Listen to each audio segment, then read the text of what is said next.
Welcome to JDA Podcast. And now, your host, Kevin Jackson. Hi, everybody. Welcome to another JDA podcast. This week, we're going to be talking to Joan Webley, and she's a lady that wears many hats, but most people know her for Nanook, which we're going to get into a little bit later on. As usual, I'm going to explain to you guys why we have this JDA podcast, and it's so that we can get to talk about design on a whole, Jamaican designers, things that Jamaicans are designing, and just various design topics. This week, we're going to kind of dive into Joan's journey into the creative world. Joan, how are you today? I am excellent, thanks. Thanks for the invitation, Kevin and Jamaica Design Association. This is cool. Great. So before we get into things, tell us, who is Joan Webley? Such a very interesting question. I am Jamaican. I consider myself a global citizen. I've lived in a few countries. I've been fortunate enough to live in a few countries and travel to more. And I'm a person who operates and thinks creatively. So I think that to be creative or to be a creative doesn't necessarily mean that you work in a typically or traditionally creative industry, but it's just a matter of how you view and approach life. So even I think many business persons are very creative, whether they know it or not, So yeah. Oh, I'm also an attorney, and I work right now in ganja business since I've taken a break from the I totally she wears many hats. All right, so you and JDA have a long relationship, right? Through Nanook. Now, I don't know if many people know what Nanook is. Those who know Nanook know it very well. Those who may not know it, need to get to know it, because we know that it's coming back to the maker's origins. Tell us, what is Nanook? What problem was it seeking to solve? Man, okay, so Nanook in its first incarnation, I'll say, was as much of a social experiment as it was a business. It essentially, as the name suggested, Nanook, it attempted to nurture all nuances of one's creativity. It is a creative hub. Sorry about that, put my phone on silent. It is a creative hub or a creative space that was designed to really facilitate, to develop, to connect and showcase Jamaican culture and creative talent. So we really wanted to be that focal point. So both Jamaicans here knew that you could come there and connect and develop and expose yourself and showcase yourself to greatness. And all persons coming in would know that this was one touch point that they could really meaningfully and authentically engage with new or existing Jamaican culture. Okay, great. So that's what everybody knows you for. At least that's what I know you for. But before you delved into that world, you were heavily involved in law, as you said, especially IP. So I want to get into more about, how were you involved with IP legislation and, all of that jazz? Well, it all started, I suppose, like most Jamaican youth, I wanted to be an artist. I really wanted to be a singer. And another thing that many persons know me for, I'm the daughter of a very, very supportive, very passionate and powerful woman and a politician, Joan Webley. She wasn't very supportive of that particular dream, but she was very good in kind of saying to me, well, if you're interested in the arts and music and you really feel passionately about the music industry, maybe you should go into the law. So it was really in her direction that I first found intellectual property, and I loved it from the minute I found it, because I think it is such an important tool for social upliftment on so many levels. You know what I mean? Intellectual property is this great leveler. It provides so much opportunity to persons. And so being in Jamaica, I when I came back to Jamaica, I wasn't able to go straight to Jaipur. I first went to law school here, etc., volunteered in the industry, and then eventually had the opportunity to work at the Jamaica Intellectual Property Office. And that is where I got to see all of what is possible and all of what is missing for us in Jamaica. And it was part of the impetus to start Nanook. I was the copyright manager at JIPO, one of the greatest government agencies, one of the most important in a country like Jamaica. And I recognized or felt like I was telling people a pipe dream. I was telling all of these creatives, all of these writers and designers and artists that came in that, oh, you're the owner of property and intellectual property, you can go and do great things now. But the truth is, I knew that there was a bridge, a commercialization chasm, what an academic calls it, I can't remember the name of kind, a commercialization chasm that there was no solution for. And so Nanook was really my first attempt to be a part of that solution. Yeah. And IP is the bridge. All of us need it. The whole of JDA needs it. The whole of the music industry needs it. The whole of the film, the whole of the ganja industry, like Jamaica. It's that one thing that cuts through everything. True. And I mean, your journey is very interesting, seeing that you wanted to be an artist and it was recommended to you to do law, right? Very strange roundabout way. No, but very typical in Jamaica. How many people wanted to sing or dance and them end up being a doctor, lawyer? No, I mean, I can relate. I mean, I studied computer science and now I'm in the film and animation world, But what I do love about, and what I do love about life is that wherever you're supposed to end up, you will end up, right? The route doesn't matter. And two, whatever route you took there is the right route, because the things you learn along the way always assist you in that final destination, So for you, it's like, if someone said, oh, I did law to become a singer, people would be like, huh?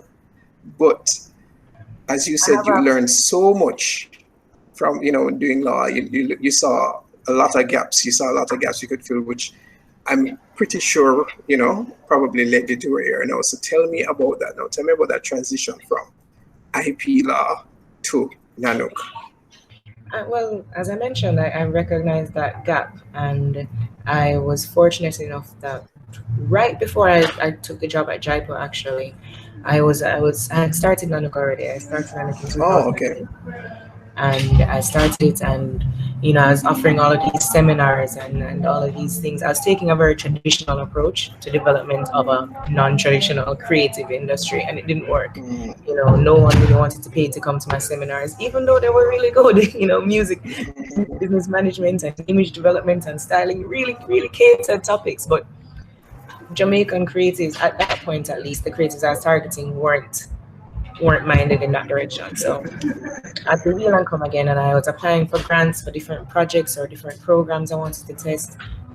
Got nothing until finally one night I applied on a whim to Branson Center of Entrepreneurship. It was just opening up, and I said, oh, that was interesting, and I applied and I actually got in. So I went. Nanook was being redeveloped. During that time, I was still volunteering at JDA, and I was working now. I did some consulting with Ministry of Culture, actually. Oh, okay. An advisor to Minister Grange, and when I first came back, I did some work on did some work, and I went. I was at JIPO now, took the JIPO job, but still, getting the developmental support from Branson Center to try and reframe and get it on a solid footing. That's when I came up with the concept of the circle. There's Creative Industries Resource Center and Learning Environment, and I'm like, okay, I have a space, and I figured out that, or I felt as if it was missing. I didn't know at the time, in the process of Nanook, I was able to meet persons like Carrot Jarrett, who had started a similar space like that before. And later on, I learned that Marcus Garvey even had started a Kingston downtown six. So there were ones that came before, but the journey of Nanook was Branson Center was instrumental because they helped me to get a grant. So I finally got a grant from Guinness. Very fitting for my life. The Arthur Guinness project. If you all may remember the Made of More campaign that was going on back in the day. We won a grant. We won 500,000 Jamaican, which felt like enough money at the time. And so with that, I was like, Jaipo, I'm gone. And I quit, I quit my job, and they flew me to London, and I spoke about Nanook in London, and then I was telling them, I'm going to be coming back to start to continue developing this space. And at the time, I'd managed to patch together a studio in one corner of the property, and I had started to now convert what was the garage into what is now the bar. So I started to have little events and stuff, and so I was telling them that I was going to do this much more with this grant, and I wasn't able to achieve all of that. That's another story. But that's what our best, it was wanting to be a solution, and then getting an opportunity, getting some structural support from Branson Center, and then getting the grant from Arthur Guinness Fund. Eventually, I left Jaipo, and in 2013 started full-time with Nanook Creative Hub kind of thing. Okay. That's a very interesting transition. All this time in 2013, it did not go well. All right. So since the inception of Nanook, what would you say it has achieved? Wow. Well, interesting. Or as you may know, I've been doing over the last 2 months. I've started a series of podcasts to help me in my attempt to do just this, to document what was the impact of Nanook. We have a survey going to get a quantitative kind of numbers-based look, but also been talking to people who are there to see their impact. And in both the quantitative and qualitative, so both in statistically speaking and based on interview, it's the connections. 100%. Up to this morning, actually, Spolly, an elderly poet that used to come to Nanook, he called me this morning on Facebook and was saying, I met some great man. I met Janine at Nanook at Level Up, and I met, I meet some really great people. And that's one of the things that more than anything is, I think 60% of respondents or 70% of respondents said that they made a key connection for their career at Nanook. And so that's one of the things that I think this space facilitated in the greatest way. It was just people could connect and then be facilitated to do more for themselves. Right. Another thing is, like, for example, the first launches. So Dre Ireland, I know, will say, Nanook really facilitated him having his first album launch. Mama Yashli, she was on the other night. She was saying her first fashion show really in Jamaica, and it felt like such a huge celebration was facilitated at Nanook. We've done film screenings for persons from overseas. We've done ayahuasca ceremonies. Nanook facilitated quite a bit. And of course, the monthly JDA meetings for a couple of years. So you would say it's had a big impact on the creative community. Because I think it's very important to have a space where people can connect, because one of the things that I do believe has challenged a lot of creatives are the connections. It's a lot of people can't figure out how to gain access to the various creative sectors. And in my opinion, having a hub usually facilitates that. It's that one place that you can go and you're going to meet somebody that you never thought you'd meet before, or somebody that you didn't even realize you need to meet. Right? 100%. And I definitely feel like Nanook, provided that. Yeah, connections in a variety of ways between the old and the young. So in textbook, they'll call that intergenerational knowledge transfer. Right. Between international reporters and local talent. We all say that Jamaica is a factory, and importantly, it provided that connection amongst key elements and also to the world. You mentioned the JDA. I wanted to dive into that section of things. What were your interactions with the JDA like in the space? My interactions were varied, and the consistent thread would be that they were always pleasant. It was always educational, and it was always, I felt, adopted or co-opted into the parts of the JDA family. I definitely share a lot in common with the key members of the organization, because JDA, in my view of it, is a very solutions-oriented organization and a very collective in their approach. So those two things made it very easy for me to have synergies with it with the members of the JDA. So I attended meetings, and I remember, for example, the meeting with the hat designer. That was one Right, that I lady with the loved. fascinators. Yeah. She was fabulous. I also presented on intellectual property at a JDA meeting. Yes, I remember that. I remember Yes. that. I got advice from JDA members informally on design from even back then. Your Carly and myself, and I think yourself and Roger, I remember standing in the backyard, maybe Anthony too, speaking about these different things that I had in mind for if the space was actually built for us, not just book ups. Um, Yeah. and yeah, and then even when JDA people would come to jam sessions or other non-JDA events, So as I said informally, I got to really have a greater appreciation for the organization. Cool. All right. So now I want to dive into that, that ultimate destination for you. You say, you want to be an artist, and now you are a musician. That now I want to know more about, like,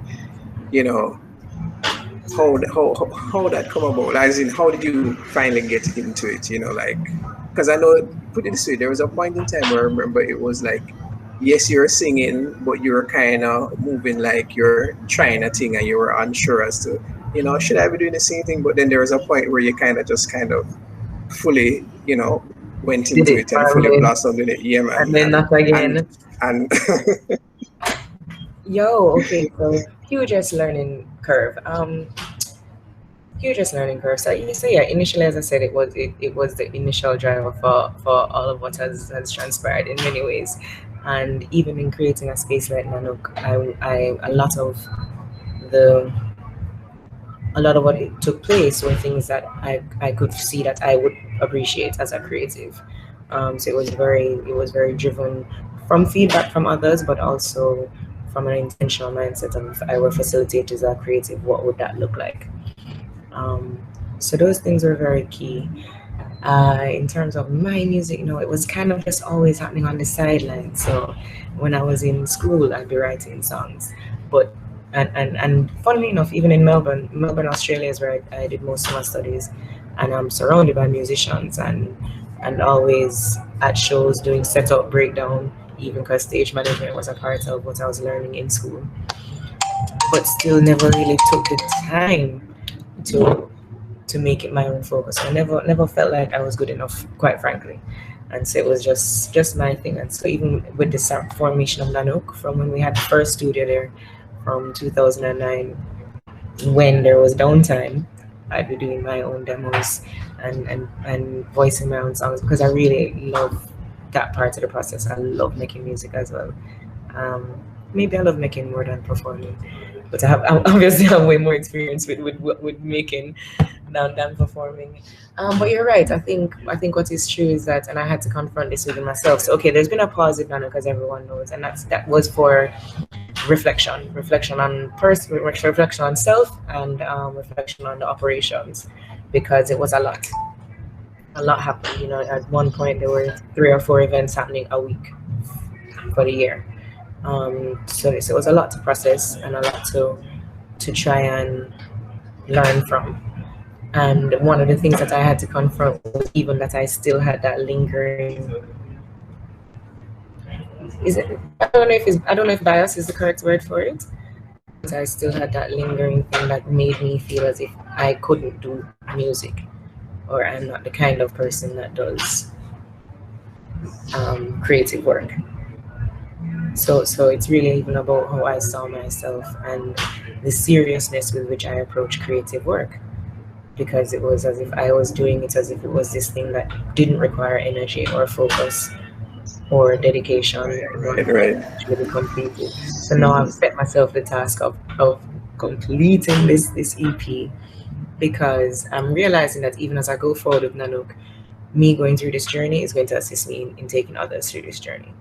So I've always been that kind of a learner or a teacher. I rather do it so I really know, and then I can speak to someone else about it. And this is one thing that it's opening my eyes. I've really assisted in many careers before, and I know I've helped, but it's been revealing how difficult it is to commercialize your own creative project, for lack of a better word. Makes sense. I Makes sense. No, understand no, I emotionally. understand you. I think I took 2 years to settle on an artist name, Kevin. No, well, honestly, that's important though. The artist name is very important. It doesn't, trust me, name. Let me tell you something, and I'm sure you can relate to this. I am pretty sure if somebody came to you and said, "Hey, I need an artist name," I'm sure you would have come up with one of them like that. But for Listen, yourself, it's always going to be the hardest. 100%. So it's a good learning curve still. It's a good learning curve in many ways. And just enough fun to it. It also helped me to, Right. because Right. I said lessons, but that was code word for hurtful things, um, or shameful mistakes. But we've now progressed and they're lessons or blessings.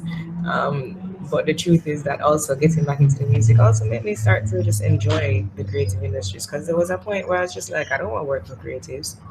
Straight. That was really my point at one point. Right. Right. No, well, I can appreciate everything you're saying because I mean, as a filmmaker, from time to time I act. I definitely don't consider myself an actor, but from time to time I act simply because I'm a writer and director, and I I've been in feel like. acting classes with you. You're an actor. Don't play the thing. But the point I was making is that I appreciate what you're saying about, the whole doing music kind of helps you to understand the business more, which helps you to help other artists more. And I find the same thing with acting. Acting helps me to direct better because then I'm understanding what the actor is going through, right, and the challenges they're facing. Also, it helps me to write better because, there's some school of thought that, you have to say it the way I write it. But I found that, when you write, sometimes when you're in that reading session with the actors, you hear them say it a different way and you go, that actually sounds more natural or that sounds better. And it's just a case of, everybody says the same thing differently, and it has to match them to be believable. There was I was watching a video. Yeah, man, I was watching a video with a writer, and he was saying that he likes to write after he finds out who's going to be on the project, because for him it helps him to write better. He's like, if he knows, Robert De Niro talks, he'll write it that way. He's like, when he doesn't know, he finds that he has to Julia adjust Roberts a lot. showing some big smiles. Right, exactly. So totally get that. Oh gosh, there was an impromptu question I wanted to ask and I forgot all about it. But anyway, maybe it will come back to me. It'll be that way. It'll come back to you. It'll come back to you. Yeah, it'll come back to me. So that's my design thinking then, or that's my design approach. It's come back to me. Okay. All right. So one of the things that I saw at Nanook, and when I saw it, I thought it was very important, and I thought it was very important. I think when I watched it is when I realized how important it was. Right? Obviously, I thought it was important because it got me to leave my yard and come to Nanook in the middle of the night, to come and see the Women in Music screening that you had at Nanook. And, when I watched it, I realized how important it was because then I realized, wow, there are quite a lot of women in the business. We just haven't heard about them yet. And they're very talented. And I know that series eventually got onto TVJ. Yes. And, so tell me about that project because I'm not completely familiar with whether or not you were a founder of that project or if you jumped on that project late because you believed in it or if you were just one of the artists and then you became a part of it. How did that? Okay. So I think one part I glossed over in my story is that I went to Australia to study business and music industry and law because of the original artist interest. But once I finished law school, as fate would have it, I was employed by the top film law firm. So when my first couple years then of legal training or practice was really in film law.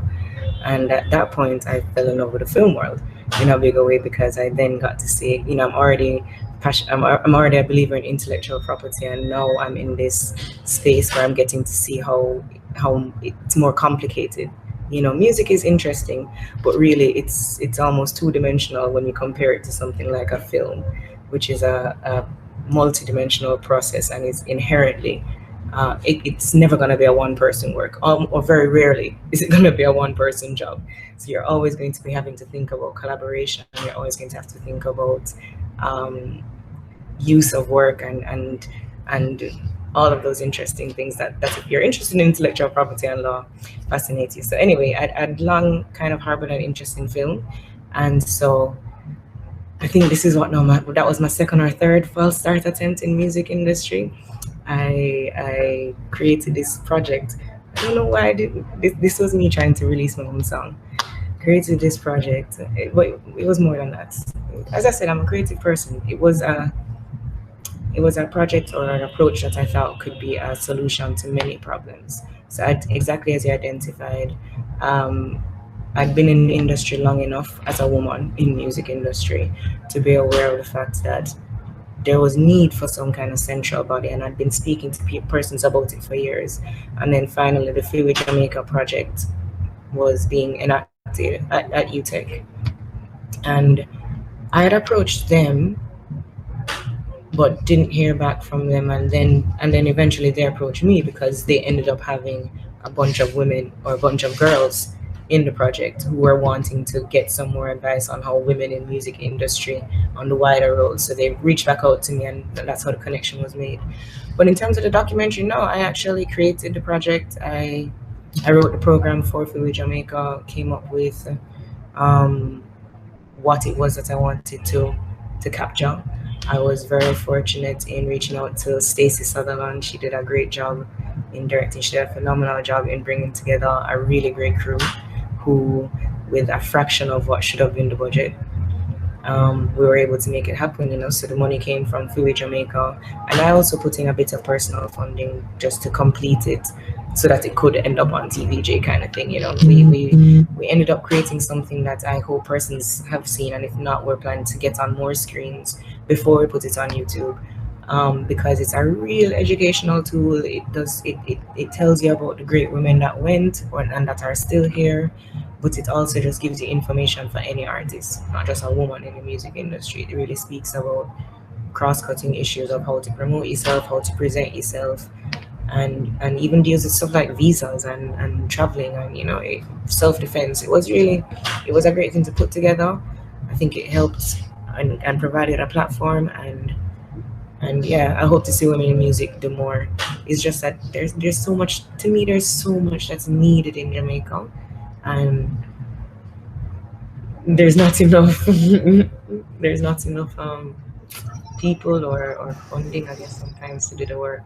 I do agree with you. I think that what we see, there's a lot of things needed in Jamaica, and there are very few people passionate about making those things happen, but there's not enough support for those passionate people.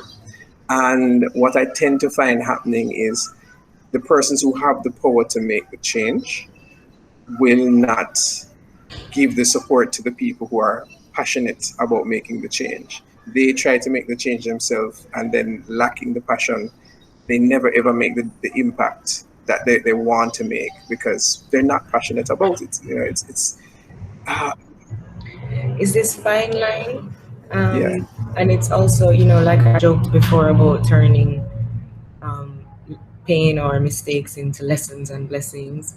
It's also, I think, within the creative industries, we all need to treat with and address our unhealthy relationships and attitudes to money, because what you said is 100%. And I guess the more crude way that my mother, one of my mentors, will put it to me is that it takes cash to care.